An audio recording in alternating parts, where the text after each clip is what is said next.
তোমরা এর পরেও দেখতে পারবে ক্লাসটা। আমি তোমাদের লিঙ্ক পাঠিয়ে দেবো, আগের দিনে ক্লাসের লিঙ্কও পাঠিয়ে দেবো, ঠিক আছে? ওকে, চলো। সো দেখতে পাচ্ছ সবাই বোর্ড? ও দাঁড়াও, তোমাদের তো ইয়েটাই শেয়ার করিনি এখন, এক মিনিট। যার যার ডাউট আছে, এনি ডাউট তোমরা ফ্রিলি আস্ক করতে পারো, কোনো অসুবিধা নেই, ঠিক আছে? চলো, সো বোর্ড দেখতে পাচ্ছ সবাই?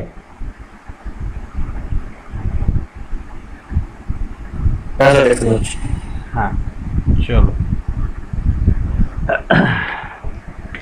তো তোমাদের এই সেমে কি কি সাবজেক্ট আছে সবাই জানো?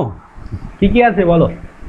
হ্যাঁ স্যার, mathematics, physics and IT system আর ইলেকট্রিক্যাল অ্যান্ড ইলেকট্রনিক ফান্ডামেন্টাল। হ্যাঁ, ফান্ডামেন্টাল অফ ইলেকট্রিক্যাল। তাহলে আজকে যেটা আমরা স্টার্ট করবো, আর একটা আছে মেকানিক্যাল।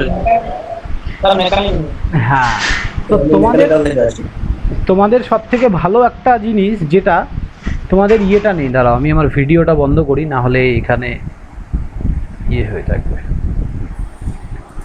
তো এই ক্লাসটা আমি নেব আজকে, ঠিক আছে? Fundamental of electrical electronics engineering.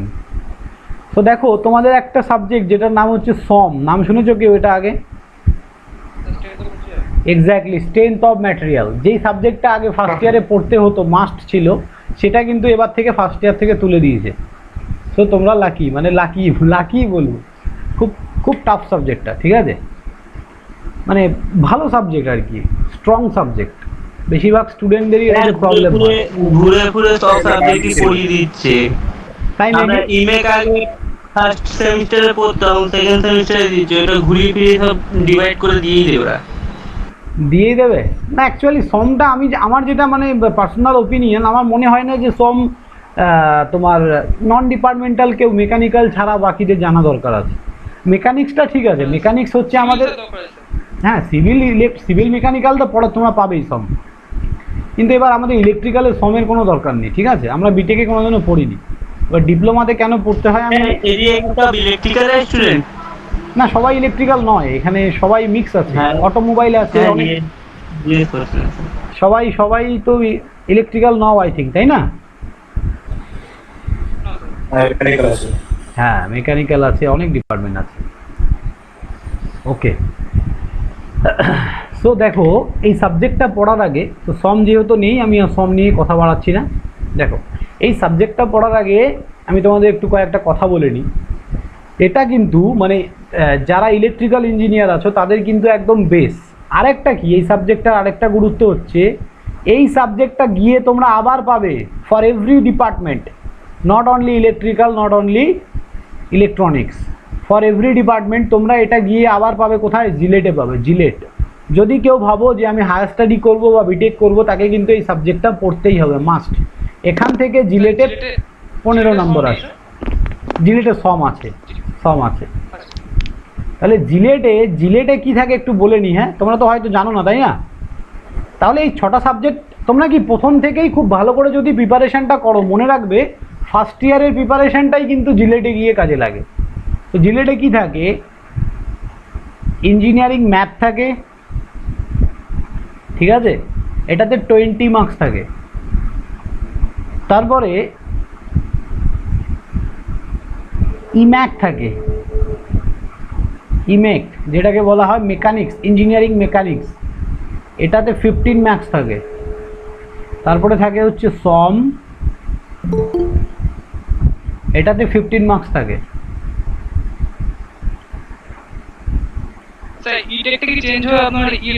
Exactly, এইবার এটা ইটেক থাকে, এখনো পর্যন্ত ইটেক আছে। তোমরা, আমার যা মনে হচ্ছে, এখনো তো অ্যানাউন্সমেন্ট কিছু হয়নি, এই সাবজেক্টটাই জাস্ট ইটেক সিলেবাস একটু 19 আর 20 হয়েছে সিলেবাস, মোরালেস ইলেকট্রনিক্স একটু অ্যাড করেছে স্যারের মধ্যে। হ্যাঁ, ইলেকট্রনিক্সের কিছু পার্ট ইলেকট্রনিক সিস্টেমটা অ্যাড করেছে। এক্স্যাক্টলি ইলেকট্রনিক্সের কিছু পার্ট অ্যাড করেছে। এটাতে 15 থাকে। আর কি, ফান্ডামেন্টাল অফ কম্পিউটার থাকে না, ওটাকে আইটি সিস্টেম করে দিয়েছে, জাস্ট একটু নামগুলো। আর কি থাকে জানো? এনভায়রনমেন্টাল ইঞ্জিনিয়ারিং, এনভায়রনমেন্টাল সায়েন্স রয়েছে স্যার। হ্যাঁ, সো জাস্ট তোমাদের এই সাবজেক্টগুলো, তাহলে তোমরা যদি ফার্স্ট ইয়ার থেকে এই সাবজেক্টগুলো, তাহলে তোমাদের এবার কি কি আছে দেখো। ম্যাথামেটিক্স আছে, মেকানিক্স আছে, এটা আছে, মানে জিলেটের 3টে সাবজেক্ট এই সেমিস্টারে আছে। সো ভালো করে যদি তার 4টে ফান্ডামেন্টাল অফ কম্পিউটার, তাই না? তোমাদের এনভায়রনমেন্টালও আছে নাকি? হ্যাঁ কম্পালসারি নয়, নন ক্রেডিট কোর্স। সে যাই হোক, এটা আমি জানা ছিল না আমার, যাই হোক। তো এই 4টে সাবজেক্ট কিন্তু ভালো করে যদি এই সেমিস্টারে পড়ো তাহলে জিলেটের জন্য প্রিপারেশন হয়ে গেল। ভালো করে দেখো, 20, 40 আর 30 মানে 70 মার্কস। এটা ভালো করে কেউ পড়বে না, কারণ বাকিগুলো পড়তে গেলে এটা সময় পাওয়া যাবে না, কারণ এই সেমিস্টারটা খুব আর্লি হবে। আই থিঙ্ক আমার যা মনে হচ্ছে পুজোর আগেই হবে, ঠিক আছে? সো না, ফিজিক্স তো আছে, আমি জাস্ট জিলেটের কথা বলছি। মানে আমি চাইছি এক ঢেলে যাতে 2 পাখি হয়, যাতে আমি এখন যেটা প্রিপারেশন করব সেটা যাতে আমার আর মাঝখানে 1 বছর পরে, মাঝখানে তোমাদের 1 ইয়ার মানে সেকেন্ড ইয়ারের পরে থার্ড ইয়ারেই তো তোমরা জিলেট দেবে। সো কেউ যদি ভাবছো যে আমি হায়ার স্টাডি করব বা গভর্নমেন্ট কলেজে পড়বো ইন ফিউচার, তাহলে এখন থেকেই এই সাবজেক্টগুলোকে খুব ভালো করে পড়ো, মানে এই সেমিস্টারে এই সাবজেক্টগুলোকে।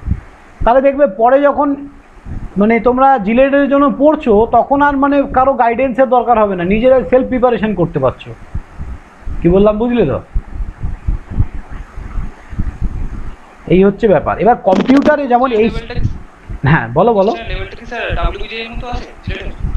হ্যাঁ বলতে পারো, বলতে পারো। WBJEE লেভেলটা অ্যাকচুয়ালি ওইভাবে জাজ করাটা একটু চাপের, বলতে পারো মোরাল লেস ভালো। জিলেটের কিন্তু স্ট্যান্ডার্ড ভালো না, হ্যাঁ, তবে জিলেটের স্ট্যান্ডার্ড কিন্তু ভালো, মানে আমি যা দেখছি জিলেটের ভালো স্ট্যান্ডার্ড কোশ্চেন হয় এবং ভালো, বেশ জিলেটটা হার্ড আছে, মানে অতটাও এরকম নয় যে সোজা। জিলেটটা হার্ড কেন বলে? ওটা ডাইরেক্ট সেকেন্ড ইয়ারে অ্যাডমিশন হয় তাই বলে।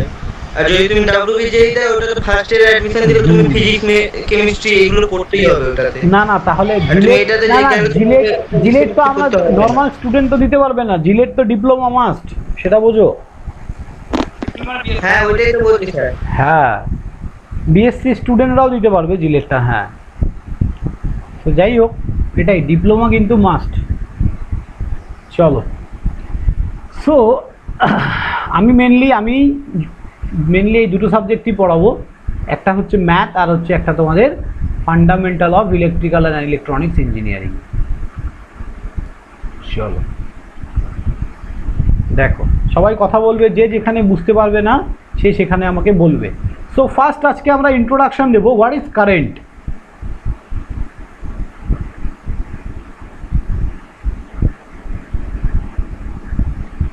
বলো,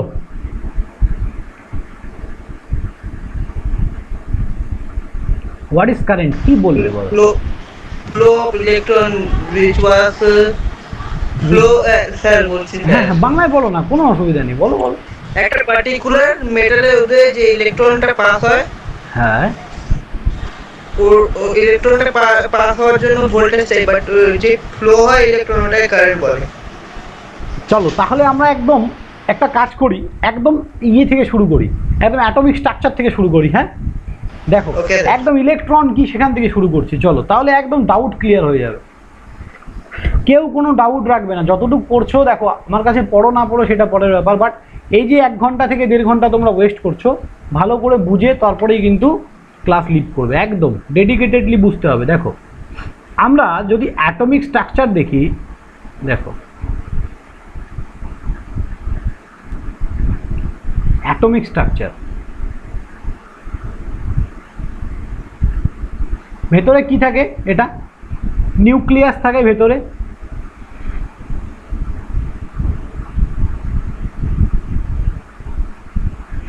দেখো এরকম বাইরে কিছু কক্ষপথ থাকে, তাই না? সবার আগে আমাকে বলো, what is atom? What is atom? পরমাণু কি? তাহলে পরমাণু বা অ্যাটম হচ্ছে একটা যে কোনো বস্তু বা metal, non metal, gas, liquid, what ever it is, এটার একটা uncuttable situation. What is the meaning of uncuttable situation? আর সবাই ট্রাই করবে, try to speak in English. That means মানে পুরোটা ইংলিশে বলার দরকার নেই, টার্মসগুলো যাতে ইংলিশে বলবে। হ্যাঁ, তার কারণটা আমি তোমাদের বলছি, এখন থেকে যদি প্র্যাকটিসটা শুরু করো, পরের সেমিস্টারে গিয়ে ইংলিশেই লিখতে হবে, তাহলে কিন্তু সাফার করতে হবে অনেক।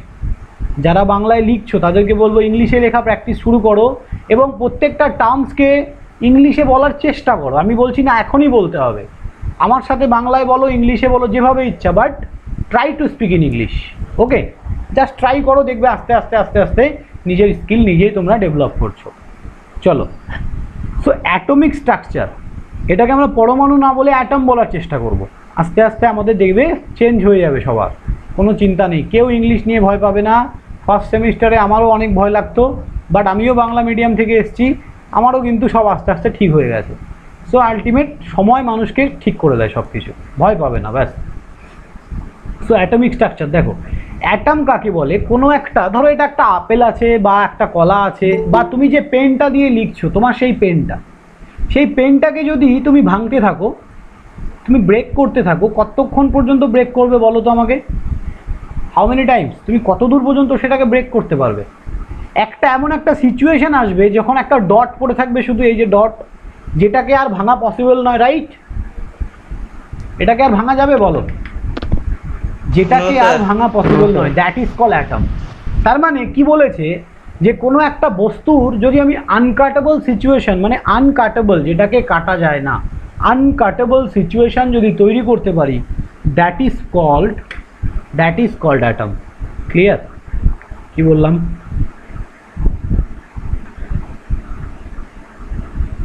তাহলে আই থিঙ্ক তোমরা অ্যাটমের মিনিংটা সবাই বুঝতে পেরেছো। এবার আমাকে একটা কথা বলো, তাহলে অ্যাটম মানে কি? যে স্যার এটা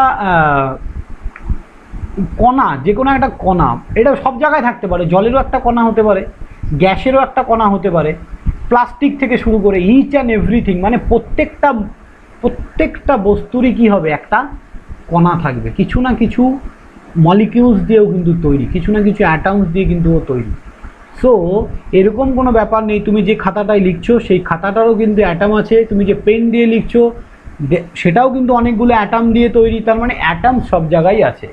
এবার সেই অ্যাটমসের যদি আমি স্ট্রাকচার ড্র করি, তাহলে এটাকে কি দিয়ে দেখতে হবে? তোমাকে মাইক্রোস্কোপ দিয়ে দেখতে হবে, এতটাই ছোট।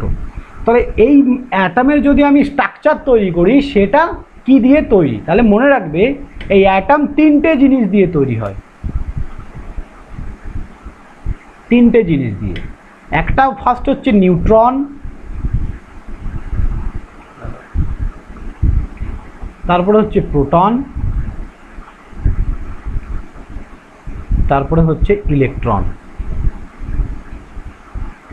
এইবার আমাকে দেখো, এই যে প্রোটন মানে হচ্ছে পজিটিভ চার্জ, ইলেকট্রন মানে হচ্ছে নেগেটিভ চার্জ, আর নিউট্রন মানে হচ্ছে নিউট্রাল।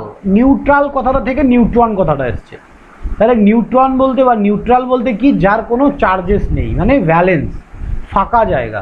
বোঝা গেছে কি বললাম? তাহলে এই তিনটে ইনগ্রিডিয়েন্টস দিয়ে কিন্তু আমাদের অ্যাটমসটা ফর্ম করছে। তাহলে এরা কোথায় থাকে, কিভাবে থাকে, ভালো করে বোঝো। আই থিঙ্ক আমি জানি এখানে সবাই তোমরা 12 পড়ে আসোনি, তাই না? অনেকে 12 পড়োনি, বা অনেকে 12 পড়লেও তোমরা সায়েন্স পড়োনি, তো তোমাদের এই কনসেপ্টগুলো কিন্তু ক্লিয়ার নয়। ঠিক বলেছি তো নাকি? হ্যাঁ, তো যার যেখানে ডাউট থাকবে জিজ্ঞাসা করে নেবে। তাহলে আমরা প্রথমে দেখলাম অ্যাটম, এবং অ্যাটম কী কী নিয়ে তৈরি? Neutron, proton, electron. এবার এদেরকে যদি আমরা স্ট্রাকচার ড্র করি, মানে অ্যাটমটা স্যার দেখতে কেমন হয়? স্যার অ্যাটমটা দেখতে কেমন হয়? অ্যাটমটা দেখতে এইরকম হয়, এর ভেতরে কিছু নিউট্রন থাকে এবং কিছু প্রোটন থাকে। এখানে প্রোটন মানে হচ্ছে পজিটিভ চার্জ। এটা হচ্ছে আমাদের অ্যাটমিক স্ট্রাকচার। অ্যাটমিক স্ট্রাকচারের ভেতরে এই যে এটাকে বলা হয় নিউক্লিয়াস। তার মানে এটাকে যদি তোমরা সূর্য ধরো, তাহলে সূর্যের চারদিকে কে ঘুরছে? গ্রহগুলো ঘুরছে। তাহলে এখানে গ্রহ বলতে কি? এখানে ইলেকট্রন হচ্ছে সেই গ্রহগুলো। তাহলে মাঝে কে কে থাকে? মিডিলে থাকে হচ্ছে প্রোটন অ্যান্ড নিউট্রন। এই যে যেগুলো ইয়েলো কালারের আছে, হলুদ কালারের আছে, ওগুলো দেখো আমি কোনো রকম প্লাস বা মাইনাস কিছু লিখিনি, বাট গ্রিন কালারেরগুলো কিন্তু আমি লিখেছি এটা পজিটিভ আর নেগেটিভ।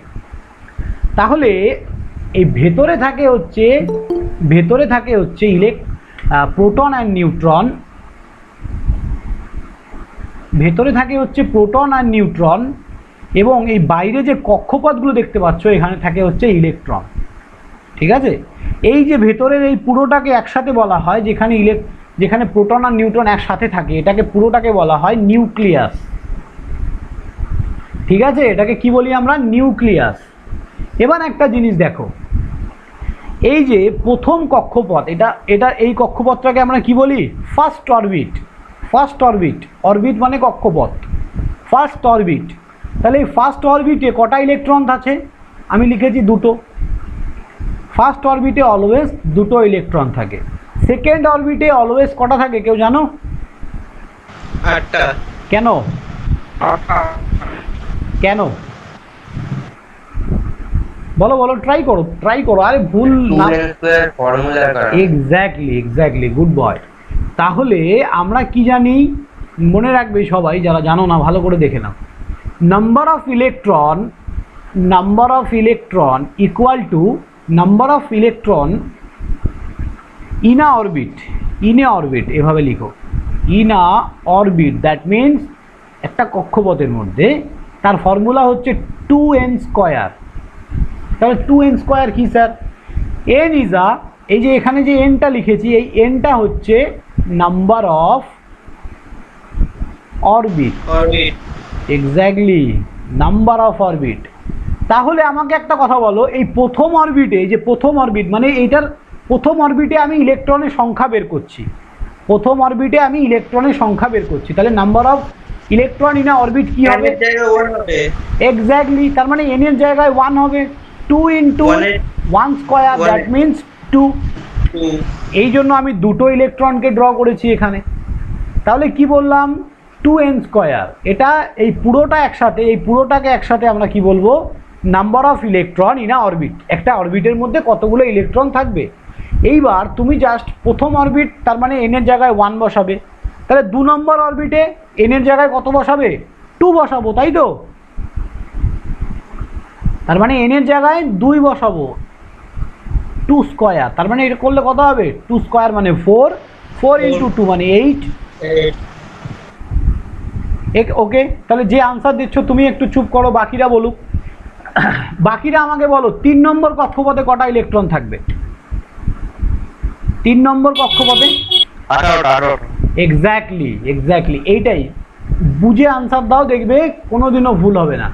তাহলে সেভাবেই আমরা কি বলবো? 4 নম্বর কক্ষপথে কটা থাকবে? 32টা। এক্স্যাক্টলি। তাহলে এইভাবেই কিন্তু, এই সিকোয়েন্সেই কিন্তু আমাদের ইলেকট্রন সংখ্যাগুলো আমরা ডিসাইড করি। ওকে, তাহলে এখানে যে আমি অ্যাটমিক স্ট্রাকচারটা ড্র করেছি, এটা কার অ্যাটমিক স্ট্রাকচার বলতে পারবে? এখানে কটা ইলেকট্রন আছে? টোটাল নাম্বার অফ ইলেকট্রন কটা? 10টা। দেখো, দুটো প্রথম কক্ষপথে আর আউটার অরবিটে the electron is 8। That means 2 + 8 = 10। Okay, 2 + 8 = 10। এবার আমাকে একটা কথা বলো,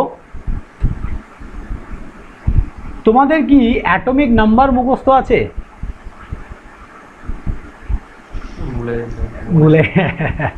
ভুলে গেছো। দেখো, এটা হচ্ছে নিয়নের অ্যাটমিক নাম্বার। নিয়ন হচ্ছে 10 অ্যাটমিক নাম্বার। তারপরে কে আছে? নিয়নের পরে সোডিয়াম Na 11। তারপরে কে আছে?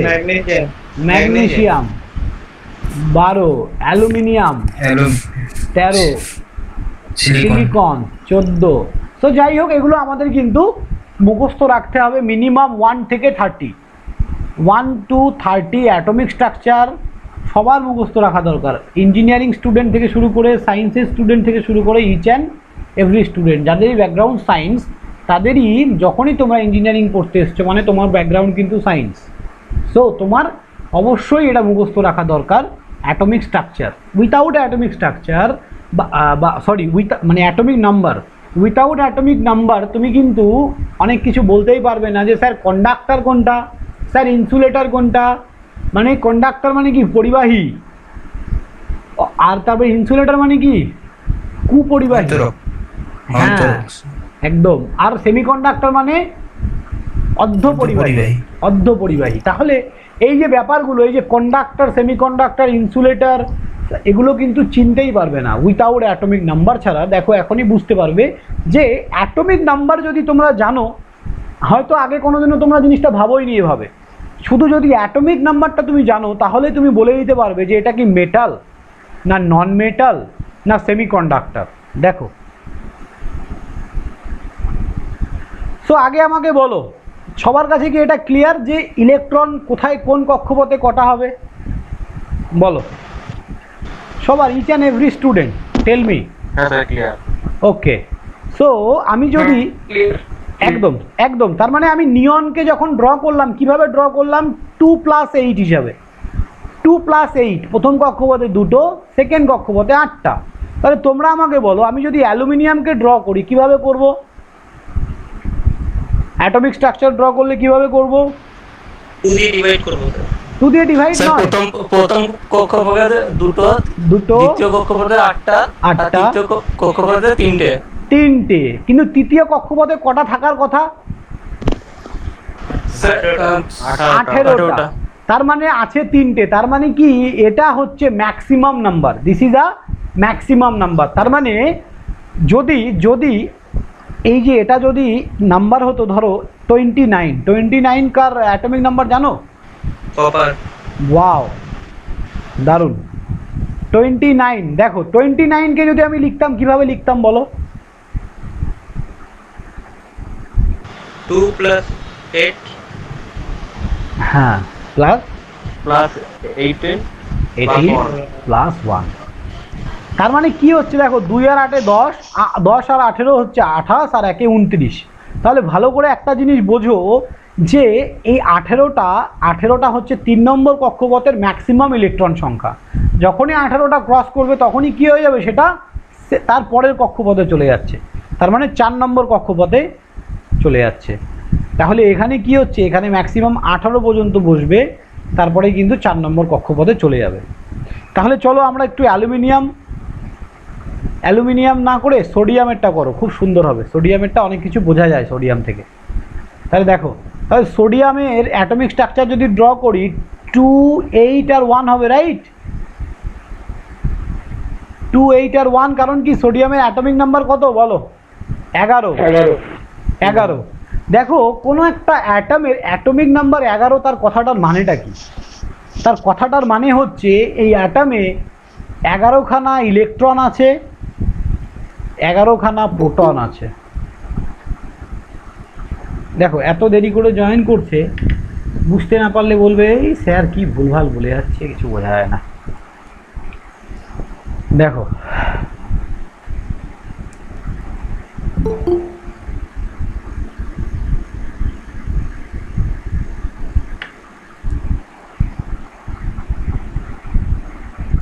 তাহলে 11টা ইলেকট্রন, 11টা প্রোটন। আমাকে একটা কথা বলো, তোমরা এখনই অনেকেই বললে যে স্যার কারেন্ট হচ্ছে flow of electron. That means এই যে অ্যাটমিক স্ট্রাকচার যে তোমরা দেখতে পেলে, এই যে ইলেকট্রনগুলো, ইয়েলো কালারের ইলেকট্রনগুলো বাইরে আছে, এরা যদি ফ্লো করে তাহলেই আমরা কি বলবো, যে কারেন্ট ফ্লো করছে, রাইট? তাই তো? হ্যাঁ। তাহলে স্যার এরা কি করে স্যার ফ্লো করবে? তাহলে ভালো করে বোঝো, কাউকে যদি তুমি এক্সটার্নাল প্রেশারাইজ না করো, কাউকে যদি বাইরে থেকে ফোর্স ক্রিয়েট না করো, সে কি ঘুরবে বলো? সে কি ইয়ে করবে? ওইখানে স্যার ভোল্টেজ দেওয়া আছে। একদম।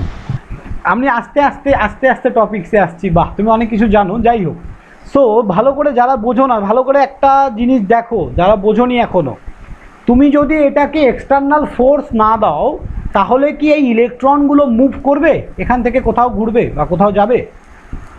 ও কি আছে, নিউট্রাল পজিশনে আছে। নিউট্রাল মানে ঘুমিয়ে আছে, ওর কোনো ঠেকা নেই ভাই। আমি দেখো একটা কপার ওয়্যার, একটা কপার কন্ডাক্টর, তুমি যতক্ষণ না ওটাকে ব্যাটারির সাথে জুড়ে দিচ্ছ ততক্ষণ ওটার মধ্যে দিয়ে কি কারেন্ট ফ্লো করে না। তার মানে ব্যাটারি ওকে কি দেয়, একটা ফোর্স দেয়। আসবো, আমি আস্তে আস্তে টপিক্সে আসবো, আগে ভালো করে বোঝো প্রত্যেকটা পয়েন্ট। ব্যাটারি ওকে কী দেয়, একটা ফোর্স দেয়, তার জন্য ইলেকট্রনগুলো মুভ করে, আর এই ইলেকট্রনগুলো মুভ করলেই কারেন্ট ফ্লো করে। সো অ্যাট ফার্স্ট আমাদের যেটা জানতে হবে যে স্যার তাহলে আপনি বললেন যে সোডিয়ামে 11টা ইলেকট্রন 11টা প্রোটন। এবার যতক্ষণ একটা মেটালের মধ্যে ইলেকট্রন আর প্রোটনের সংখ্যা সমান আছে ততক্ষণ ও নিউট্রাল পজিশনে আছে, মানে ও ঘুমাচ্ছে, rest in peace. That means তার কারণটা দেখো, ইলেকট্রনের চার্জ মানে ইলেকট্রনকে আমরা কী দিয়ে লিখি? মাইনাস দিয়ে, প্রোটনকে পজিটিভ দিয়ে। তাহলে দুটো যদি সমান হয় যোগ করলে কি হবে? 0, তাই তো? একটা সোডিয়ামের মধ্যে মনে রাখবে, সোডিয়ামের যার যা অ্যাটমিক নাম্বার সেই সংখ্যক প্রোটন সেই সংখ্যক ইলেকট্রন থাকে, সমসংখ্যক। তাহলে দুটো যদি সমান হয়, দুটোকে সামেশন করলে কি হবে? এরা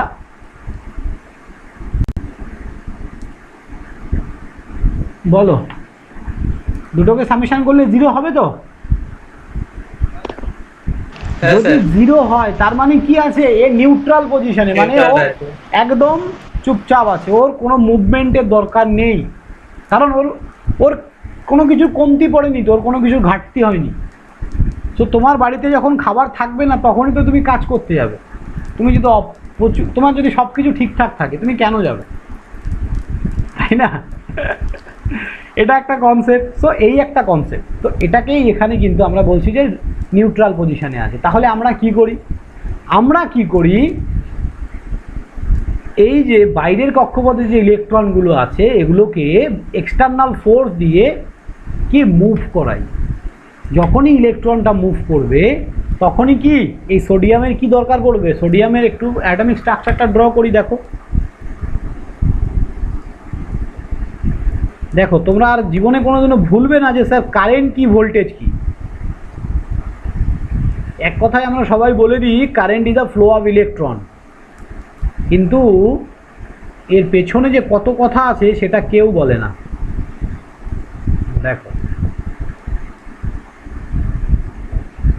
তাহলে সোডিয়ামের অ্যাটমিক স্ট্রাকচার, আমি সোডিয়ামকে ড্র করছি 11, তার মানে ভেতরে কি থাকবে? 1 2 3 4 5 6 7 8 9 10, 11খানা প্রোটন, তার মানে এরা সবাই পজিটিভ। আমি আর করছি না, এগুলো পজিটিভ ধরে নাও। আর তার ভেতরে কি থাকবে? নিউট্রন। নিউট্রন কিসের ওপর ডিপেন্ড করে? নিউট্রনটা ডিপেন্ড করে এর ওয়েটের ওপর। এরকম কোনো ব্যাপার নেই যে এর ইকুয়াল নাম্বার হবে, এটা অ্যাটমের ওয়েটের ওপর ডিপেন্ড করে। সো নিউট্রন নিয়ে আমরা মাথা ব্যথায় যাব না, আমরা ভাববো না বেশি নিউট্রন নিয়ে। সো এই গ্রিন কালারেরগুলো হচ্ছে আমাদের প্রোটন, আর এই রেড কালারেরগুলো যেগুলো ড্র করছি এগুলো হচ্ছে আমাদের ইলেকট্রন। দেখো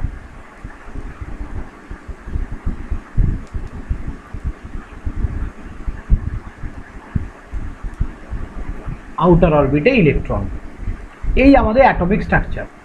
তাহলে ভালো করে দেখো তো, যার বাইরের কক্ষপথে, সবসময় মনে রাখবে যে বাইরের কক্ষপথে যে ইলেকট্রন থাকে আমি শুধু সেটাকেই মুভ করাবো।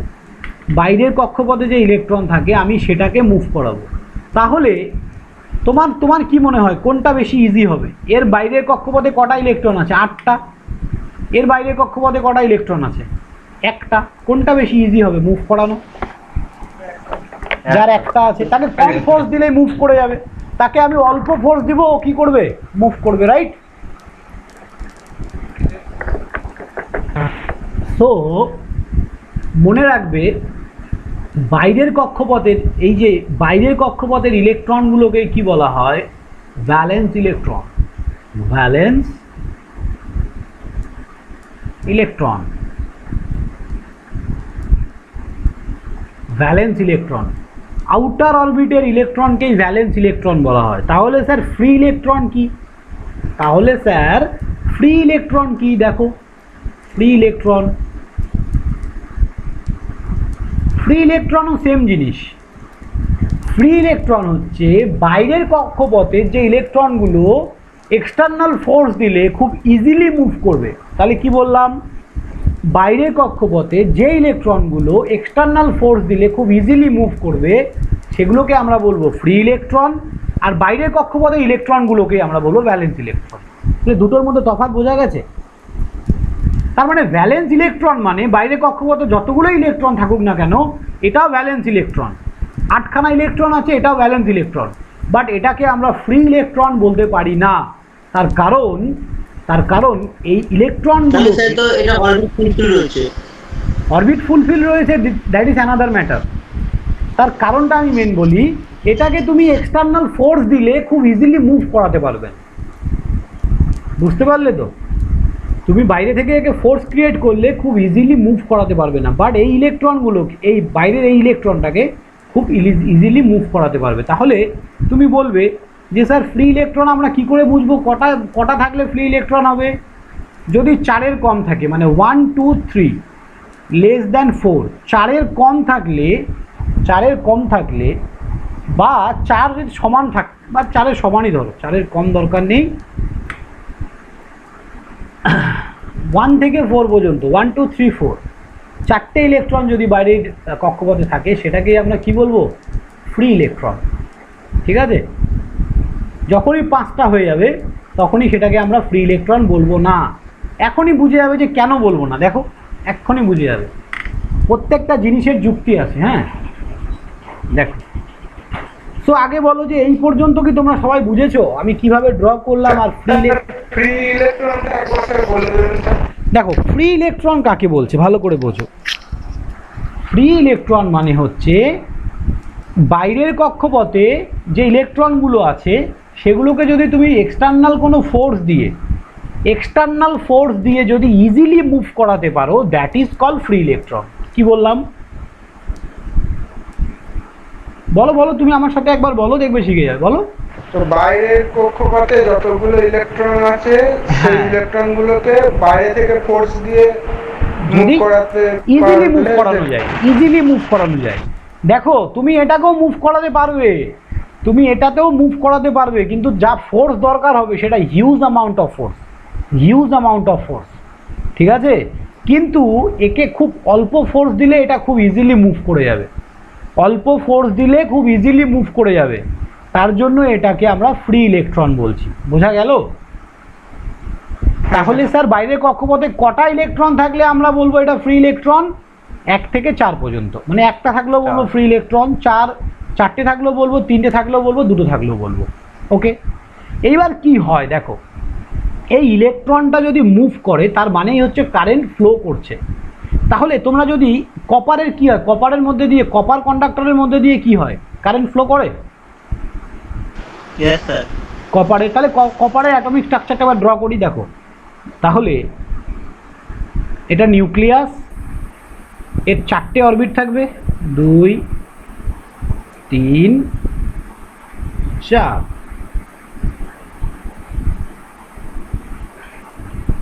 এটা ভেতরে নিউক্লিয়াস 2 3 4 5 6 7। কারো যদি মাইকটা অন থাকে বন্ধ করে রাখবে। হ্যাঁ, 1 2 3 4 5 6 7 8 9 10 11 12 13 14 15 16 17 18 আর লাস্টে একটা, তার মানে কপারের অ্যাটমিক নাম্বার কত? 29। কপার মানে হচ্ছে তামা, কপারের অ্যাটমিক নাম্বার 29। এটাকে যদি আমরা ভাগ করি, অ্যাটমিক স্ট্রাকচারে ভাগ করি, 2 8 18 আর 1, এভাবে লিখতে পারি, 2 8 18 1। তাহলে আউটার অরবিটে ইলেকট্রন সংখ্যা কটা? একটা। আউটার অরবিটে ইলেকট্রন সংখ্যা কটা? একটা। তাহলে এইবার দেখো, এই যে এটা কপার আছে, তাহলে এটা কি ফ্রি ইলেকট্রন বলবো? তো এটা ফ্রি ইলেকট্রন বলবো। এবার আমি কপারের কন্ডাক্টরটাকে ড্র করছি। এবার দেখো, তার মানে ধরো এটা একটা কপারের তার আছে, এবার এই তারের মধ্যে অসংখ্য ইলেকট্রন এভাবে আছে তো নাকি, মানে অসংখ্য অ্যাটম আছে এভাবে, বা পরমাণু আছে। এগুলো যে কোনো জিনিস পরমাণু দিয়ে তৈরি, তো অ্যাটম দিয়ে তৈরি। বলো। এবার ভালো করে জাস্ট ইমাজিন করো, তোমার কাছে একটা তামার তার আছে, তার মানে জাস্ট চোখে মানে জিনিসটাকে মনে মনে ভাবার চেষ্টা করো যে আমার কাছে একটা তামার তার আছে, তার মানে আমি বুঝতে পারছি এই তারটা কি দিয়ে তৈরি? অসংখ্য অ্যাটম দিয়ে তৈরি, অনেক অ্যাটম দিয়ে তৈরি। এবার প্রত্যেকটা অ্যাটমের ভিতরে এরকম একটা করে স্ট্রাকচার আছে, তো প্রত্যেকটা অ্যাটমের ভিতরে এরকম একটা করে স্ট্রাকচার আছে। আবার প্রত্যেকটা অ্যাটমের ভিতরে এরকম একটা করে ফ্রি ইলেকট্রন আছে। Am I right or wrong? বলো।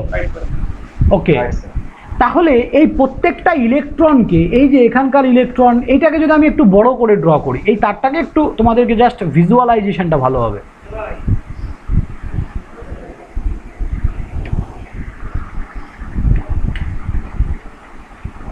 দেখো, প্রত্যেকটা অ্যাটমকে যদি আমি একটু বড় করে ড্র করি, তাহলে ধরলাম এইখানে এই একটা করে ইলেকট্রন, তার মানে একটা অ্যাটমে একটা করে ফ্রি ইলেকট্রন।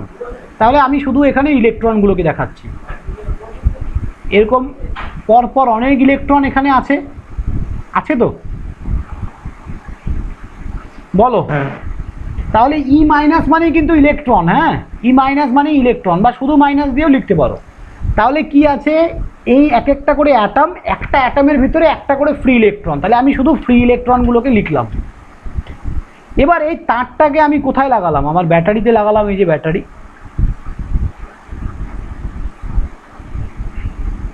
ব্যাটারিতে লাগিয়েছি তো, বলো। এইবার এই ব্যাটারিতে, এই ব্যাটারির মধ্যে কি আছে? এই ব্যাটারিতে ভোল্টেজ আছে, ভোল্টেজ। ভোল্টেজ কি না সব বলবো, খালি একটু ওয়েট করে যাও, স্টেপ ওয়াইজ আসবো আমরা। হ্যাঁ, ভোল্টেজ আছে। ভোল্টেজ তাহলে ভেবে নাও, ভোল্টেজ কিছুই না, ভোল্টেজ একটা ফোর্স যেটা ইলেকট্রনকে ফ্লো করাতে সাহায্য করে। Voltage nothing but a force যেটা ইলেকট্রনকে ফ্লো করায়। সো এই ভোল্টেজের একটা পজিটিভ আর একটা নেগেটিভ থাকে, তাই তো? Yes, sir. হ্যাঁ, এবার দেখো, এই যে পজিটিভ চার্জ আর এখানে নেগেটিভ চার্জ থাকে, তাহলে ইলেকট্রন কি নেগেটিভ চার্জ? তো ইলেকট্রনগুলো কি নেগেটিভ চার্জ? হ্যাঁ, তাহলে আমাকে বলো, দুটো নেগেটিভ চার্জ কি কোনোদিনও পরস্পরকে আকর্ষণ করবে? সমমেরু পরস্পরকে কি করে? বিকর্ষণ করে। তাহলে এরা যদি সবাই নেগেটিভ হয়, এরা কোন দিকে যাবে? এই দিকে যাবে না এই দিকে যাবে? তার মানে যখনই তুমি ব্যাটারিটা লাগালে, ইলেকট্রনগুলো এই তারের, এটা তো পুরোটা তার, আমি জাস্ট এই জায়গাটা একটু মোটা করে দেখিয়েছি, আলটিমেটলি তো পুরোটা তারই তো, এটা তো পুরোটা তার। তার মানে ইলেকট্রনগুলো, এখানেও ইলেকট্রন আছে, আরও ইলেকট্রন আছে, প্রচুর ইলেকট্রন আছে, এগুলো পুরো ভর্তি ইলেকট্রন। জাস্ট এই তারটাকেই আমি একটু মোটা করে দেখছি মাইক্রোস্কোপ দিয়ে। তাহলে ইলেকট্রনগুলো কি হচ্ছে দেখো তো, এই ব্যাটারির এই দিকে ফ্লো করতে শুরু করে দিয়েছে না? আকর্ষণ করবে তো, এই যে পজিটিভ কি করবে? ইলেকট্রনকে নিজের দিকে আকর্ষণ করবে না? দুটো পজিটিভ, দুটো চার্জকে, যদি দুটো চার্জকে এক জায়গায় রেখে দাও, দেখো এটা পজিটিভ চার্জ, এটা নেগেটিভ, একটু ডিস্টেন্সে রাখলে এ কি এর দিকে অ্যাট্রাক্ট হবে। এটা তো নেচার, এটা ন্যাচারালি, এটা তোমাকে করতে হয় না, এটা নেচার করে। এটা this is a property of A electron and proton. তার মানে যখনই তুমি ব্যাটারিটা লাগাচ্ছ, ব্যাটারির এই পজিটিভ চার্জটা কি করছে? ইলেকট্রনটাকে কি করছে? নিজের দিকে টানছে, বা বলতে পারো ইলেকট্রনগুলো পজিটিভের দিকে ফ্লো করছে। তাহলে দেখো তো, সবার ফার্স্টে কোন ইলেকট্রনটা যাবে? যে সব থেকে কাছে আছে, মানে এটা যাবে তো। তারপরে এটা এখানে গিয়ে জমা হচ্ছে, ধরে নাও যে জমা হচ্ছে এখানে গিয়ে। তারপরে দেখো, তাহলে এইভাবে ইলেকট্রনগুলো এখানে ফ্রি হচ্ছে। তাহলে ইলেকট্রনগুলো যদি সব এখানে গিয়ে স্যার জমা হয়, তার মানে ইলেকট্রনগুলো কোন ডাইরেকশনে ফ্লো করছে? এই ডাইরেকশনে। তার মানে ইলেকট্রনের ডাইরেকশন কোনটা? এটা। This is the direction of electron, right?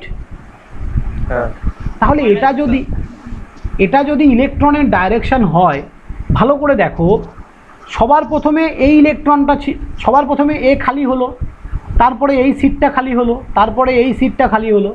সিটগুলো খালি হচ্ছে কোন ডাইরেকশনে? সিটগুলো খালি হচ্ছে কোন ডাইরেকশনে? তার উল্টো ডাইরেকশনে সিট খালি হচ্ছে তো।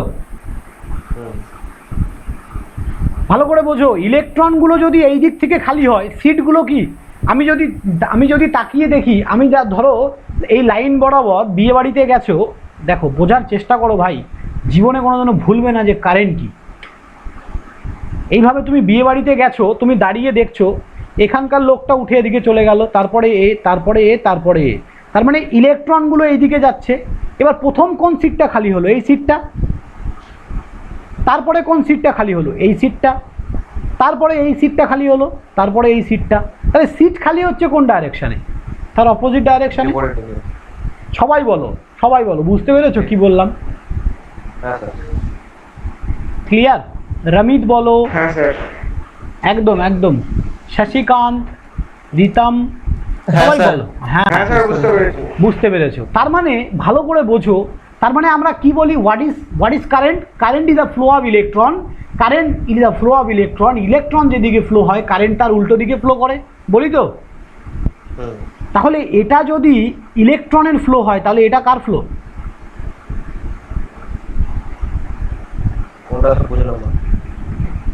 ডেফিনেশনটা বলো একবার, তুমি বলো ডেফিনেশনটা কারেন্টের কি বলি আমরা? Current is a flow of electron. Electron যেদিকে ফ্লো করে তার উল্টো দিকে কারেন্ট ফ্লো করে। হ্যাঁ। তাহলে এটা যদি স্যার, ইলেকট্রনের ওটা ফ্লো স্যার হয়, কারেন্ট। ওপরটাতে কারেন্ট। এক্স্যাক্টলি, এটা যদি ইলেকট্রনের ফ্লো হয় তাহলে এটা কার ফ্লো হবে বলো? Exactly exactly. তাহলে আজকে ফিল করা গেল কারেন্ট কি অ্যাকচুয়ালি। হ্যাঁ স্যার। হ্যাঁ, কারেন্ট স্যার।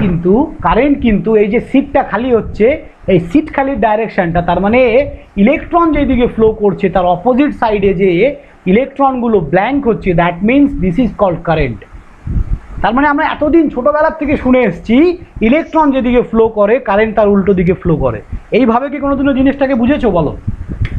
না। ভালো লাগলো সবার? বুঝে ভালো লাগলো জিনিসটা? স্যার ভোল্টেজটা এখানে কি? একদম বলছি আমি তো সবার ফার্স্ট শুরু করেছি কি, দেখো হেডিংটা কারেন্ট কি, তাই না? হ্যাঁ। ফার্স্ট হেডিংটা আমি শুরু করেছি কারেন্ট কি। তাহলে কারেন্ট বোঝানোর জন্য আমার এত সময় লাগলো, অ্যাটমিক স্ট্রাকচার থেকে শুরু করে তোমাদের কিন্তু আমি বুঝিয়ে দিয়েছি যে একটা তারের মধ্যে দিয়ে কি করে কারেন্ট ফ্লো হয়। ওকে, এবার দেখো আমি ভোল্টেজে আসছি, তার আগে আরও কিছু ইনফরমেশন তোমাদের দেওয়ার আছে, সেই ইনফরমেশনগুলো দেখো। যেটা হচ্ছে এই যে এখানে দেখতে পারলেন না যে স্যার ফ্রি ইলেকট্রন, এই যে এটাকে ফ্রি ইলেকট্রন বলছেন আপনি। তাহলে আমরা কি জানি যে copper is a good conductor. Copper কি গুড কন্ডাক্টর বলি তো? এর মধ্যে দিয়ে খুব সহজে কারেন্ট হ্যাঁ, ফ্লো স্যার। করে। তাহলে কেন গুড কন্ডাক্টর বলি কপারকে আমরা? স্যার ইজিলি ফ্রি মানে মুভ করে তার জন্য। এক্স্যাক্টলি। তাহলে আমি তোমাদের একটা কথা বলি, অ্যালুমিনিয়ামের অ্যাটমিক নাম্বার 13, তাহলে এর আউটার অরবিটে তো 3টে ইলেকট্রন, তাহলে কোনটা বেশি গুড কন্ডাক্টর হবে? স্যার কপারটা। Why copper?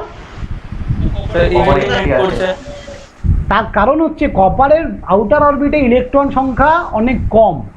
যার আউটার অরবিটে ইলেকট্রন সংখ্যা কম থাকবে তাকে কি করতে হবে? কম ফোর্স দিতে হবে, তাহলে ইলেকট্রন মুভ করবে। আর ইলেকট্রন মুভ করা মানে কি? কারেন্ট ফ্লো করা। বুঝেছো? বুঝেছি। তার মানে কপার আউটার অরবিটে ইলেকট্রন সংখ্যা 1, অ্যালুমিনিয়ামের আউটার অরবিটে ইলেকট্রন সংখ্যা 3। তাহলে যার আউটার অরবিটে ইলেকট্রন সংখ্যা যত কম থাকবে সে তত ভালো গুড কন্ডাক্টর। তাহলে নিয়নের আউটার অরবিটে কটা ছিল? 8টা। অ্যাটমিক নাম্বার 10 তো নিয়নের 10, তার মানে 10কে কীভাবে লিখতে পারি? 2 আর 8।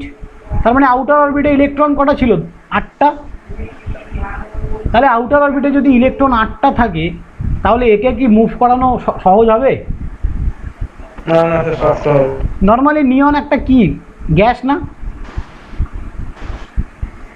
স্যার আমার একটা ডাউট ছিল, স্যার কিরকম জানতে পারবো যে এটা কোনটা নন মেটাল কি মেটাল? এক্স্যাক্টলি, আমি ওখানেই আসছি এখনই ওখানেই আসছি। দেখো এই যে গ্যাসে ঢুকে গেছে অলরেডি। তাহলে আমাকে বলো ওকে যে নিয়ন কি? নর্মালি আমরা জানি না নিয়ন একটা gas, one type of gas. Yes sir. তাহলে নিয়ন যদি গ্যাস হয় তাহলে গ্যাসের মধ্যে দিয়ে কারেন্ট ফ্লো করে? No sir. তাহলে নিয়নের আউটার অরবিটে, এক্স্যাক্টলি, তার মানে আমাকে একটা কথা বলো, নিয়নের আউটার অরবিটে যে 8খানা ইলেকট্রন আছে তাহলে নিয়নের মধ্যে দিয়ে কি আমি কারেন্ট ফ্লো করাতে পারবো? করাতে পারবো স্যার, প্রেসার লাগবে বেশি স্যার। প্রচুর হিউজ অ্যামাউন্ট অফ ফোর্স লাগবে, তাই না? প্রেসার লাগবে। হ্যাঁ। Yes sir. তাহলে আমি অত খরচা করতে যাব কেন? দেখা গেল যে এইটুকু ডিস্টেন্সের জন্য আমাকে হয়তো 1000 কিলো ভোল্ট সাপ্লাই দিতে হচ্ছে এইটুকু ডিস্টেন্স অতিক্রম করার জন্য। সেখানে একটা যদি তামার তার নেই আমি, সেখানে 1 ভোল্ট দিলেই কারেন্ট ফ্লো করে যাচ্ছে। ব্যাটারিতে কত থাকে? 1.5 ভোল্ট। মাত্র 1.5 ভোল্ট থাকে একটা ছোট পেন্সিল ব্যাটারিতে, দেখেছো? যেগুলো দিয়ে আমরা বাড়িতে ওই ধরো ছোটো ছোটো টর্চ জ্বালিয়ে, ঘড়ির ব্যাটারি 1.5 ভোল্ট থাকে, 1.5 ভোল্ট, দেখবে সবাই। তাহলে এইটুক ভোল্টেজ দিয়ে কি আর নিয়ন দিয়ে কারেন্ট ফ্লো করানো যাবে? না। এই হচ্ছে মেন প্রবলেম। তাহলে এবার দেখো, সবসময় মনে রাখবে যে যদি আউটার অরবিটে ইলেকট্রন সংখ্যা, আউটার অরবিট ইলেকট্রন নাম্বার যদি লেস দ্যান 4 হয়, সেটাকে আমরা বলবো মেটাল অর কন্ডাক্টর। যদি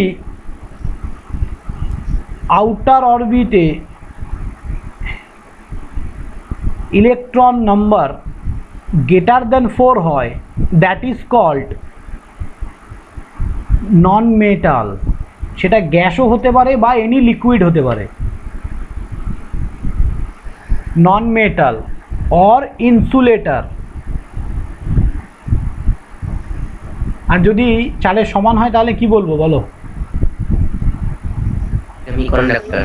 হ্যাঁ, দ্যাট মিনস অর্ধপরিবাহী, তাই তো? তাহলে এবার তোমরা একটু ভালো করে অ্যাটমিক নাম্বার, হ্যাঁ, সেমিকন্ডাক্টর এক্সাম্পল সিলিকনের সিলিকনের অ্যাটমিক নাম্বার কত বলো? 14। হ্যাঁ, তাহলে আউটার অরবিটে কটা ইলেকট্রন থাকছে? 4টে। কার্বনের অ্যাটমিক নাম্বার কত? কার্বন 6। কটা থাকছে আউটার অরবিটে ইলেকট্রন? 4টে।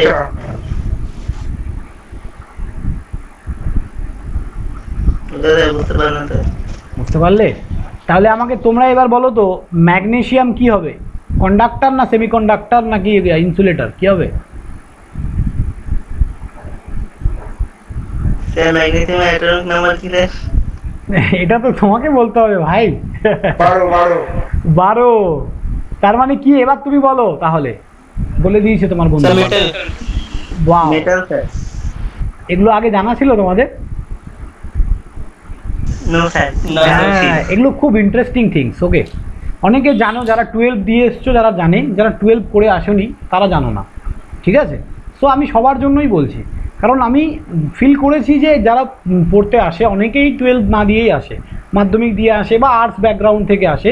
সো তাদের জন্য কিন্তু এগুলো ইম্পর্টেন্ট জানা। সো আমাকে একটা কথা বলো, পি পি পি এর ফুল ফর্ম কি? শুধু পি? ফসফরাস। হ্যাঁ, তাহলে এর অ্যাটমিক নাম্বার কত?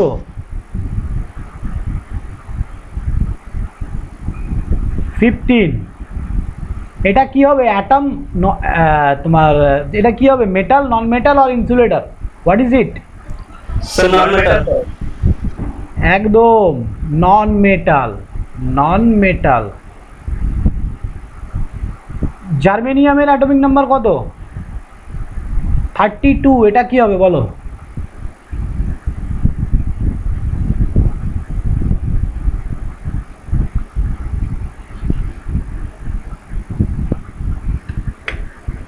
বলো বলো বলো।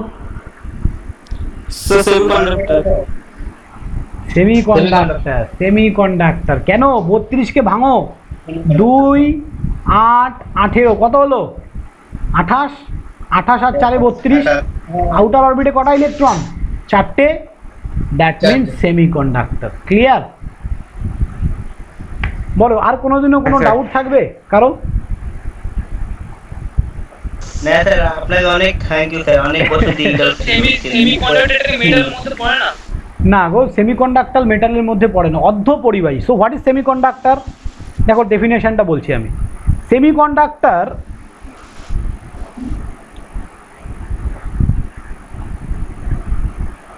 লিখে দিচ্ছি, চলো। সেমিকন্ডাক্টর is a substance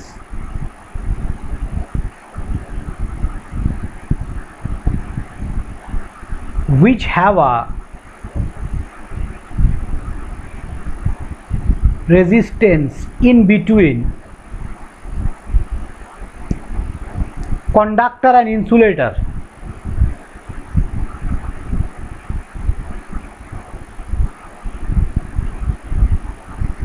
তার মানে কি, সেমিকন্ডাক্টর হচ্ছে একটা সাবস্টেন্স যেটা কি যার রেজিস্ট্যান্স কন্ডাক্টর এবং ইনসুলেটরের মাঝামাঝি। রেজিস্ট্যান্স মানে কি, তার মানে হচ্ছে যার রেজিস্ট্যান্স যত বেশি সে তত কারেন্ট ফ্লোকে বাধা দেবে, ঠিক আছে।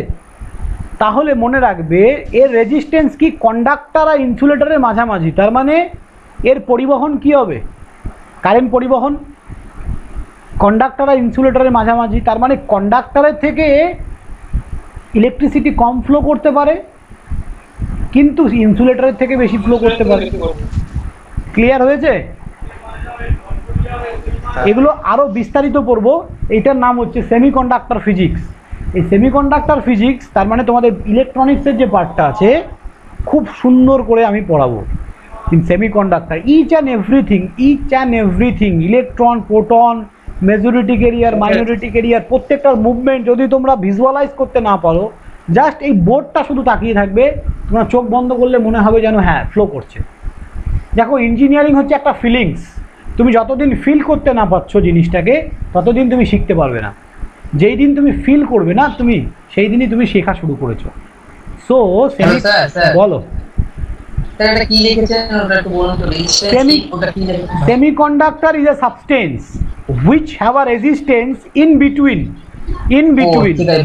হ্যাঁ কন্ডাক্টর অ্যান্ড ইনসুলেটর। চলো নেক্সট পেজ। এবার আমরা দেখব ভোল্টেজ কি, তাই না? সো ভোল্টেজ দেখো, ইনিশিয়ালি আমরা ভোল্টেজকে এভাবেই বলবো যে voltage nothing but a force, যেটা কি করে ইলেকট্রনকে মুভ করাতে সাহায্য করে। দেখো এই ব্যাটারি সিম্বলকে এভাবে লেখা হয়, হ্যাঁ এটা হচ্ছে একটা ব্যাটারি সিম্বল, এটা পজিটিভ এটা নেগেটিভ। যখনই তুমি এই ব্যাটারির সাথে একটা তার এইভাবে জুড়ে দেবে তখনই এখানের মধ্যে দিয়ে কি করবে, কারেন্ট ফ্লো করতে থাকবে। বোঝা গেল? তার মানে এই তারের মধ্যে কি আছে, এই কন্ডাক্টরের মধ্যে কি আছে, ইলেকট্রন আছে, আর এই ব্যাটারিটা কি দেবে, একটা ফোর্স ক্রিয়েট করবে। তার মানে আলটিমেট এখানে পজিটিভ এনার্জি আছে, পজিটিভ চার্জ আছে, যেটা কি করে ইলেকট্রনগুলোকে নিজের দিকে অ্যাট্রাক্ট করে। আর ইলেকট্রন যখনই অ্যাট্রাক্ট হবে কারেন্ট তার উল্টো দিকে ফ্লো করবে। তার মানে ইলেকট্রনগুলো যদি এই যে পজিটিভের দিকে আসে তাহলে কারেন্ট কি করবে, পজিটিভ থেকে নেগেটিভের দিকে ফ্লো করবে না? সো এটাই হয়। তার মানে voltage nothing but a force যেটা কি করে কারেন্টকে ফ্লো করাতে সাহায্য করে, which helps to flow the current. Clear? হ্যাঁ, এবার দেখো, এবার আমরা আসছি রেজিস্ট্যান্সে। What is resistance? Hello sir, বলো। বলছি যে যখনই আমি ব্যাটারি প্লাস মাইনাসটা জুড়ে দেবো তখন তো ওখানে একটা ফায়ারের সৃষ্টি হয়। হ্যাঁ, ফায়ারের সৃষ্টি হবে। ওটা কেন হয়? প্লাস মাইনাসটা এক জায়গায় যখন জুড়ে দেবে, তাই তো, এই প্লাসের সাথে এই মাইনাসটা কেন হয় দাঁড়া, তাহলে একটু বলে নিই। হ্যাঁ, আস্তে আস্তে আসি, তুমি নিজেই বলতে পারবে যে কেন হয়।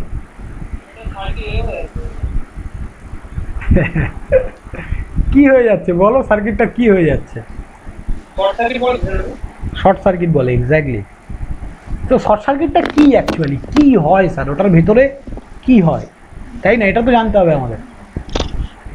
একটু দাঁড়িয়ে যাও, হ্যাঁ, আগে অনেক কিছু বোঝার আছে, এখানে অনেক প্রপার্টি বোঝার আছে।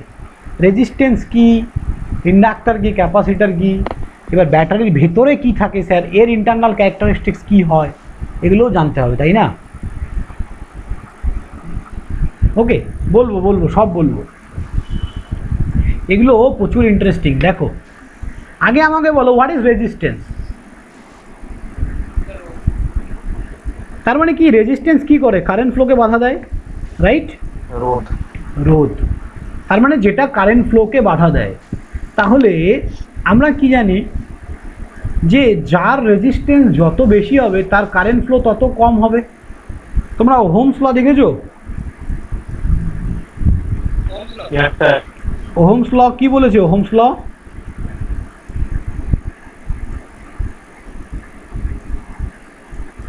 বলেছে কোনো একটা কন্ডাক্টরের মধ্যে যদি কারেন্ট ফ্লো করে, ধরো এটা একটা কন্ডাক্টর বা তার আছে, এই তার আছে, এটার মধ্যে দিয়ে যে কারেন্ট ফ্লো করবে সেই কারেন্টটা directly proportional to the voltage, বা এই কন্ডাক্টরের মধ্যে দিয়ে যে কারেন্ট ফ্লো করছে যে কারণের জন্য করছে, কোন কারণের জন্য আমি এখানে ভোল্টেজ দিয়েছি, ব্যাটারি সিম্বল দেয়া মানেই ভোল্টেজ দেয়া, আমি এখানে ভোল্টেজ দিয়েছি তার জন্য তো কারেন্টটা ফ্লো করছে এখানে।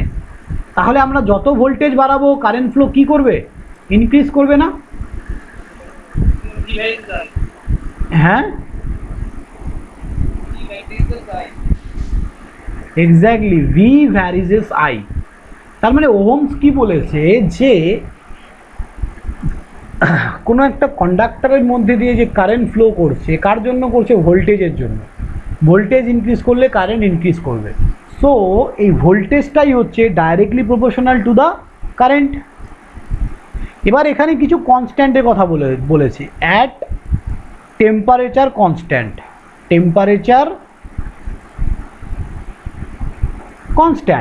তার মানে যখন টেম্পারেচার কনস্ট্যান্ট থাকবে and other physical quantity are constant, and other physical quantity are constant. তাহলে অন্যান্য আদার ফিজিক্যাল কোয়ান্টিটি বলতে প্রেশার হতে পারে, অ্যাটমসফিয়ারিক প্রেশার, ঠিক আছে, temperature, any constant.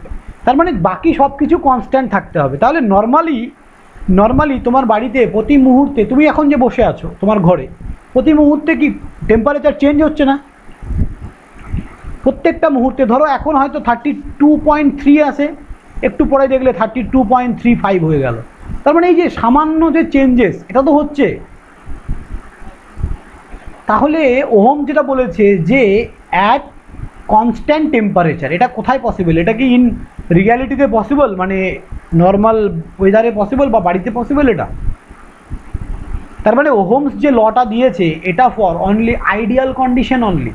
Ideal condition মানে যে কন্ডিশনটা বাস্তবে পসিবল নয়। হ্যাঁ, এটাকে পসিবল করা হয়েছে কোথায়? একটা কাচের ঘর বানানো হয়েছে যেখানে প্রত্যেকটা জিনিসকে একটা ফিক্সডভাবে কনস্ট্যান্ট রাখা হয়েছে, মানে একটা কাচের বাক্স, ছোট একটা কাচের বাক্স বানানো হয়েছে এবং তার ভেতরে টেম্পারেচার, প্রেশার, আদার যে কোনো ফিজিক্যাল কোয়ান্টিটি সব কিছুকে আমরা কী রেখেছি, কনস্ট্যান্ট রাখতে পারবো সেই কাচের ঘরের ভেতরে। কিন্তু আমাদের ঘরের ভেতরে কি আমরা পারবো সেটাকে কনস্ট্যান্ট রাখতে? তাহলে এই এক্সপেরিমেন্টটা করার সময় কি করা হয়েছিল, একটা গ্লাসের ছোট বাক্সর ভেতরে করা হয়েছিল। সো অ্যাকচুয়ালি আমরা যে এই যে লটা, ওহমস ল, এটা কিন্তু actually for ideal condition only.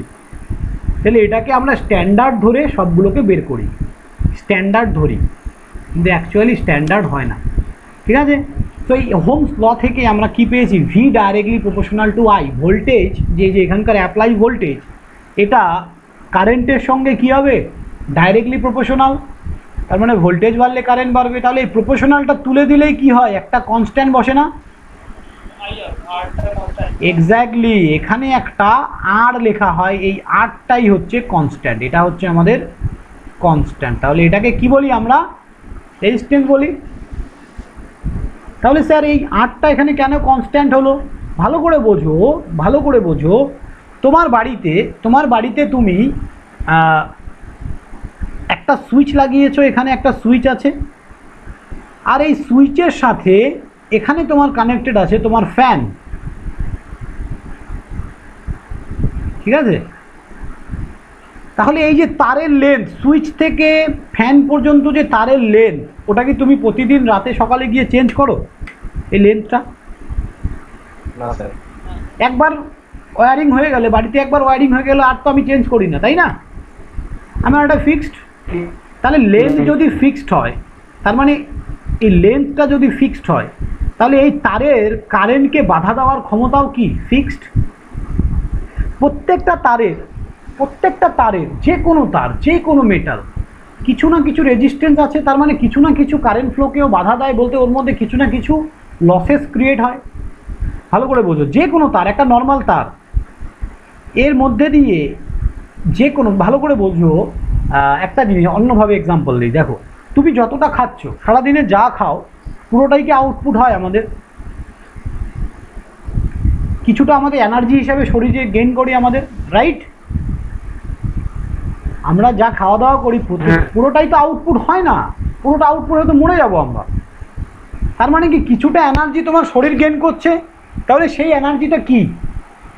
সেই এনার্জিটা কি? সেটা হচ্ছে ফর কন্ডাক্টরের জন্য সেটা হচ্ছে লসেস।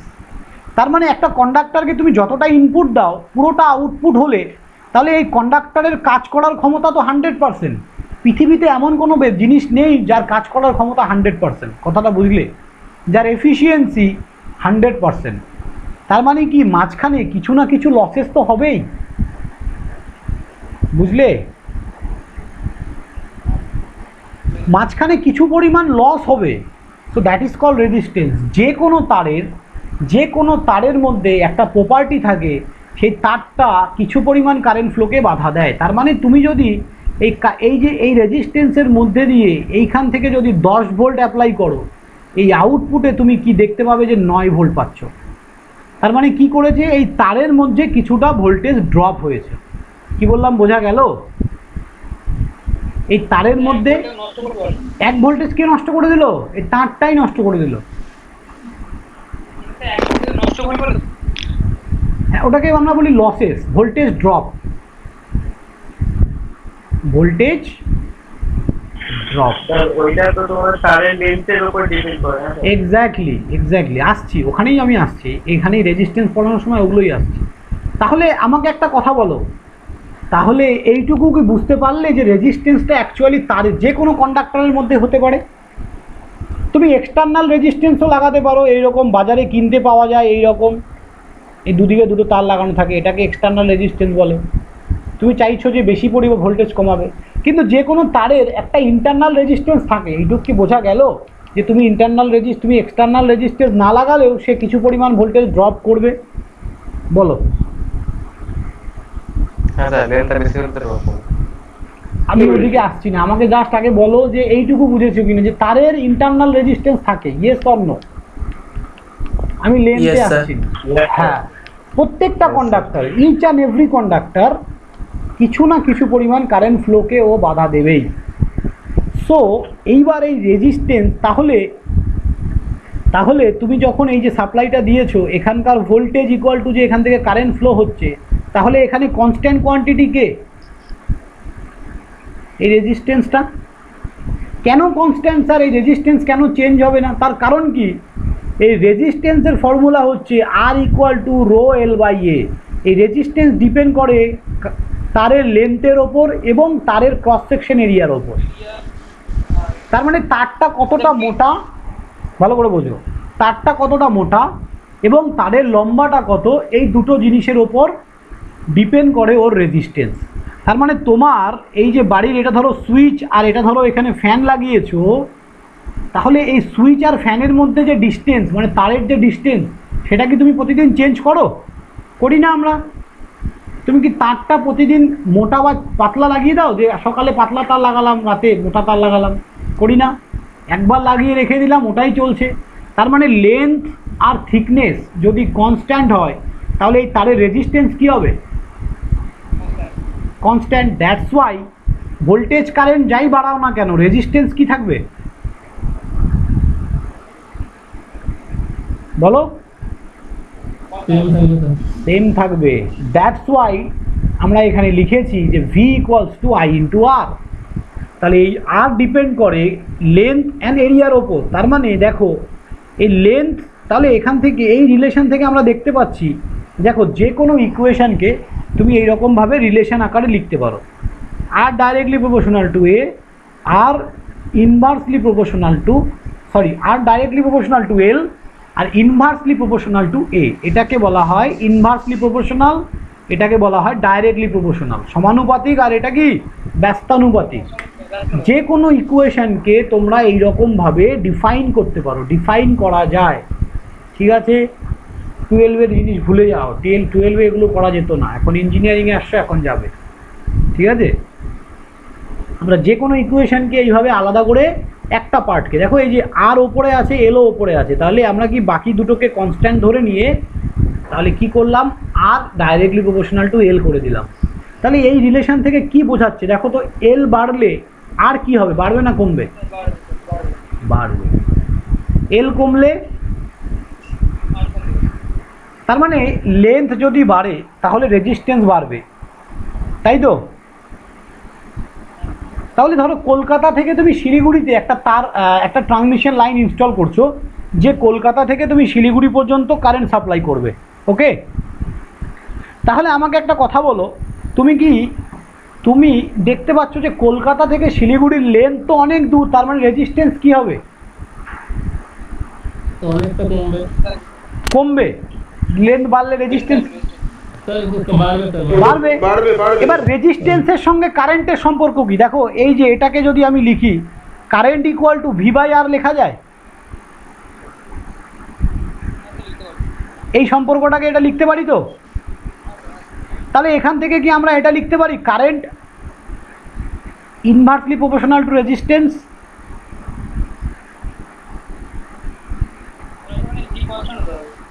তখন ভি কনস্ট্যান্ট ধরে নিচ্ছি, আমি জাস্ট ধরে নিচ্ছি at that situation when the field voltage is constant.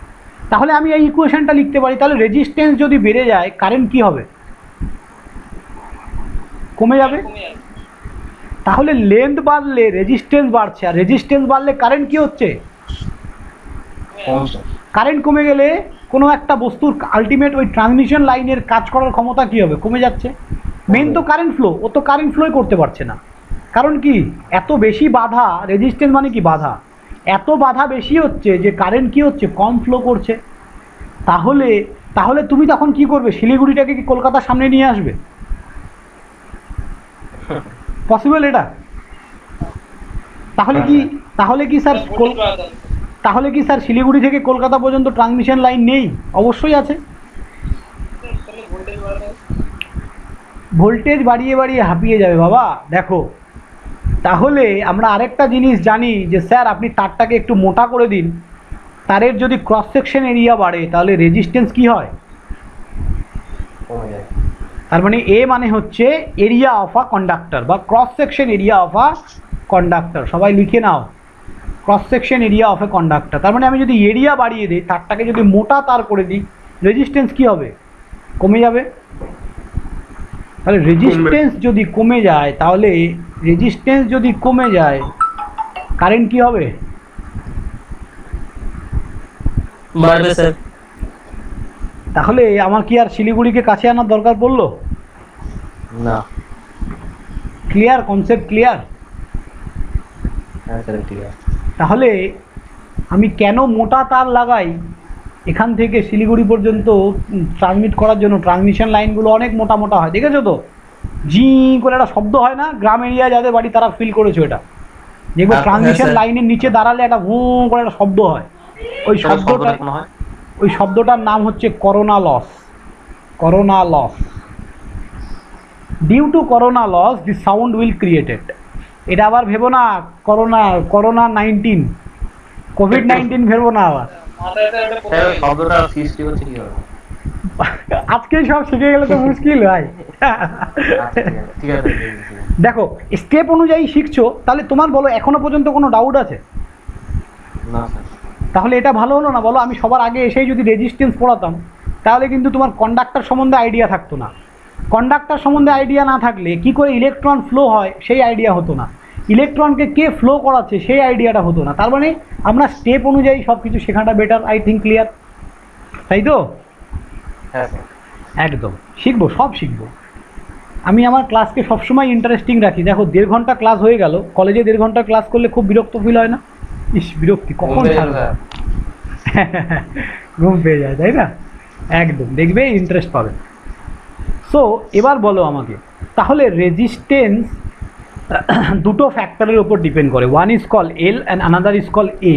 তাহলে স্যার এটা কি, রোটা হচ্ছে এখানে অ্যাকচুয়ালি কনস্ট্যান্ট, তার মানে এর আর প্রপোর্শনাল এল বাই এ, এই প্রপোর্শনালটা তুলে দিয়েই আমরা এখানে রোটাকে বসাই। এই রোটার নাম হচ্ছে স্পেসিফিক রেজিস্ট্যান্স বা রেজিস্টিভিটি।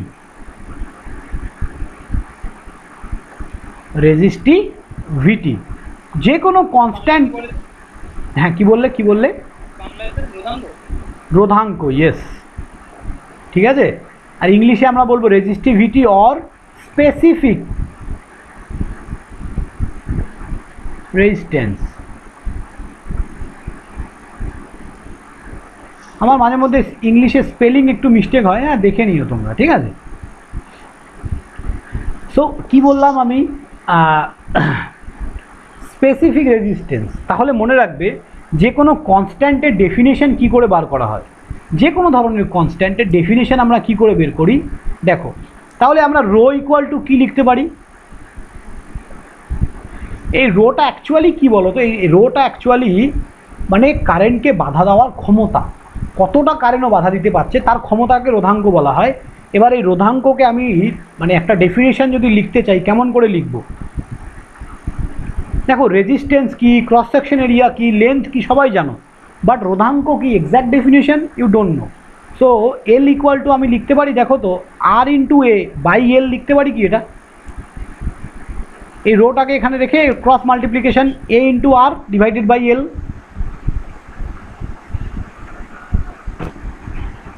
বলো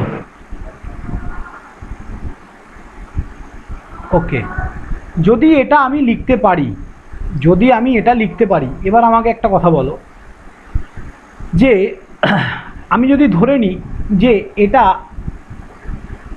1 মিটার লেন্থের কন্ডাক্টর, 1 মিটার লেন্থ, আর এই কন্ডাক্টরটা ক্রস সেকশন এরিয়া, মানে ক্রস সেকশন এরিয়া মানে কি, কন্ডাক্টরটা কতটা মোটা, এই যে ক্রসটা, এটা হচ্ছে ক্রস সেকশন এরিয়া, কতটা মোটা কন্ডাক্টর, এটা হচ্ছে লেন্থ,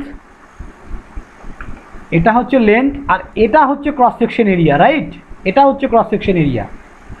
তাহলে এই ক্রস সেকশন এরিয়া যদি এই এরিয়া মানে এ ইকুয়াল টু যদি 1 মিটার স্কোয়ার হয়, এরিয়ার ইউনিট কি মিটার স্কোয়ার তো, হ্যাঁ, আর লেন্থ কি লিখলাম, লেন্থ 1 মিটার, যদি 1 হয় তাহলে আমরা রো ইকুয়াল টু আর লিখতে পারি।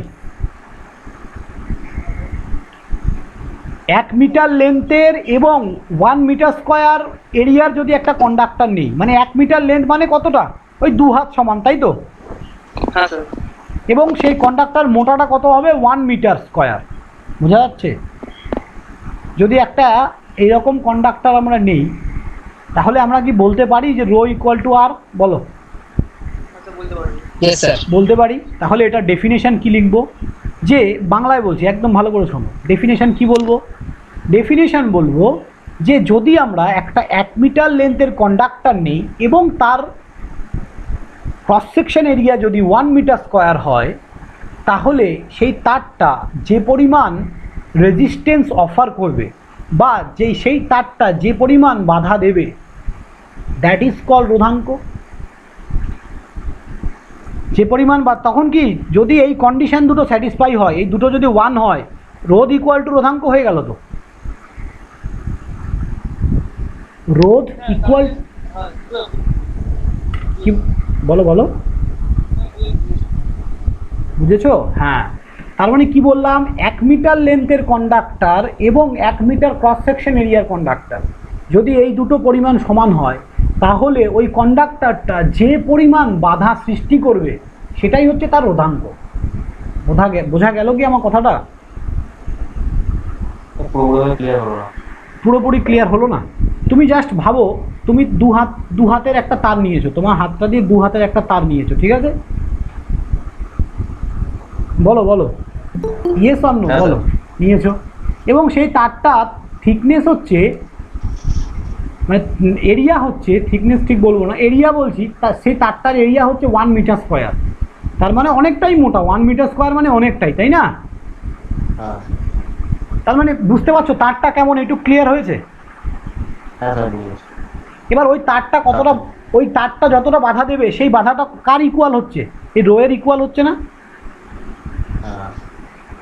তাহলে কি বলবো, 1 মিটার স্কোয়ার এরিয়া এবং 1 মিটার লেন্থের যদি একটা কন্ডাক্টর হয় এবং সেই কন্ডাক্টরটা যত পরিমাণ বাধার ক্রিয়েট করবে, যে পরিমাণ রেজিস্ট্যান্স অফার করবে, দ্যাট ইজ কল্ড কি, specific resistance or resistivity.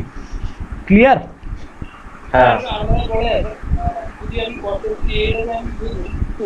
Length আমি করবি তাহলে তো ওখানে 12 করলে তার হয়েছে তাহলে এই একই হতো। হ্যাঁ বলাই যায়, বলা যায় যেভাবে ইচ্ছা বলতে পারো। আলটিমেট মনে রাখবে যে সবসময় ট্রাই করবে কোনো কনস্ট্যান্টের যদি ডেফিনেশন বের করার চেষ্টা করো তাহলে বাকি কোয়ান্টিটিগুলোকে 1 করে দিয়ে বের করার চেষ্টা করবে, ঠিক আছে? বলা যায় না আমি বলছি না, বলা যায়, বাট স্ট্যান্ডার্ডটা করাটাই বেটার, তাই না? তাহলে তোমার মনে থাকবে জিনিসটা। তো দেখো, কারেন্ট, ভোল্টেজ আর রেজিস্ট্যান্স, এই তিনটে জিনিস বুঝতেই অনেক টাইম চলে গেল। তো যাই হোক, সো আজকে আর পড়াবো না, নেক্সট দিন। তো ব্যাপারটা হচ্ছে এটা ডেমো ক্লাস ছিল, আই থিঙ্ক সবাই জানো। তো তোমরা যদি কেউ আরও যদি ভাবো যে স্যার আমাদের ফিজিক্সে ডেমো ক্লাস দিন, আমরা দেখতে চাই, বা ম্যাথামেটিক্সে যদি ডেমো ক্লাস চাও আমি দিতে পারি, নো ইস্যু, ঠিক আছে? সো যেটা মেন কথা যে আমি পড়াই, ব্যাচ পড়াই। সো আমার ফিস হচ্ছে 800 টাকা পার মান্থ। তোমাদের সবগুলো সাবজেক্টই পড়াবো, অল সাবজেক্টই, ঠিক আছে? আমি দুটো সাবজেক্ট পড়াবো, ম্যাথস আর ইটেক। বাকি সাবজেক্টের জন্য বাকি টিচার আছে। তোমরা যদি ডেমো ক্লাস চাও ডেমো ক্লাস দিয়ে দেবে স্যার, ঠিক আছে? আর যদি পড়তে হয় জানাবে, নাহলে কোনো অসুবিধা নেই, নো ইস্যু, ঠিক আছে? আমার একটা আলাদা গ্রুপ স্যার আছে। একটা কোশ্চেন করতে পারি স্যার? অবশ্যই, একটা কেন 10টা। স্যার কপারকে গুড কন্ডাক্টিভিটি বলছে, তো কেন সোডিয়ামকে বলছে না কেন স্যার? ওটা তো সোডিয়াম একটা লাস্টে sodium metal, exactly. Sodium metal কি হয়, জলের সংস্পর্শে আসলে ওটা ব্লাস্ট করে যায়, দেখেছো? সোডিয়াম মেটাল, সোডিয়াম কি লবণ তো। সোডিয়াম মেটাল কি হয়, সোডিয়াম মেটাল অনেক কস্টলি হয়, অনেক কস্টলি। এটা গুড কন্ডাক্টর, তো আমি বলছি তো, আমি স্বীকার করলাম এটা গুড কন্ডাক্টর, বাট এটাকে আমরা নর্মালি কন্ডাক্টর হিসাবে ইউজ করি না, কারণ জলীয় বাষ্প সংস্পর্শে আসলেই সোডিয়াম ব্লাস্ট করে যায়, এর ইন্টারনাল কেমিক্যাল কিছু প্রসেসের জন্য, বুঝেছো? ঠিক আছে স্যার, বুঝতে পেরেছি। হ্যাঁ, তার মানে আমরা কপারকে ইউজ করি, তারপরে আর কি গুড কন্ডাক্টর হিসেবে ইউজ করি। তার মানে অ্যালুমিনিয়ামের থেকে কিন্তু কপার কিন্তু কম গুড কন্ডাক্টর, তাই না? তার মানে কেন দাম বেশি হয় কপারের, বোঝা গেল আজকে? হ্যাঁ স্যার। হ্যাঁ স্যার। ঠিক আছে।